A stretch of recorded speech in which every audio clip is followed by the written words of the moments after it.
Pendant que nous sommes encore le 30, nous allons aborder le vote ethnique. Alors, pour celui-ci, il faut remonter il y a 30 ans, en 95. Le non vient de gagner suite à la fraude libérale. Libéraux qui ont d'ailleurs dépensé 6 fois le budget permis, selon la loi.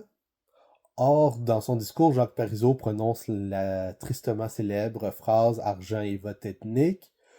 Celle-ci fut reprise de mauvaise foi par tous les ennemis du Québec, mais c'est vrai aussi qu'elle n'était pas la mieux formulée. Cela dit, vote ethnique ne référait pas à toutes les ethnies, mais à 5 groupes précis. Le premier groupe, c'était les non-résidents, des gens qui ne vivaient même pas au Québec, et en plus n'étaient pas québécois de toute façon, c'était pas des membres de la diaspora. Ces derniers étaient à peu près 50 000, soit un peu plus de la différence entre le oui et le non. À eux seuls, s'ils n'avaient pas fraudé les lois de l'époque, le oui aurait gagné. Ensuite viennent les Anglais, qui naturellement n'auraient jamais dû voter. Je veux dire, un Russe qui vote dans une élection ukrainienne, polonaise, latvienne, et ainsi de suite, ça fait aucun sens. Un Anglais qui vote au Québec, même chose, ça ne devrait juste pas arriver. Après ça viennent les 3 ethnies allophones principales, soit les Italiens, les Grecs et les Juifs.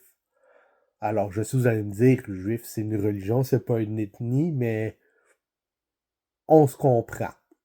Ces 3 groupes-là ont été manipulés par leurs élites, qui, elles, ont été séduites par les libéraux par différentes manières, allant de pots de vin au fait que les libéraux ont des liens avec la mafia montréalaise, et aussi le fait que je sais qu'au Canada, il y a un lobby sioniste. Or, les sionistes aiment bien les national-socialistes et les gens qui s'associent aux national-socialistes. Donc, atome crochu avec les libéraux qui avaient une longue histoire d'amitié.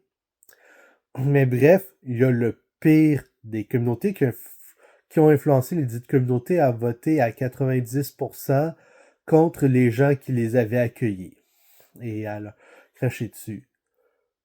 Les autres communautés, d'ailleurs, elles s'en sont bien tirées car elles étaient déjà un minimum intégrées et n'avaient pas de réputation d'avoir été corrompues par les libéraux. Alors, c'est le résumé très résumé. Sur ce, je vous souhaite une bonne journée et à la prochaine vidéo.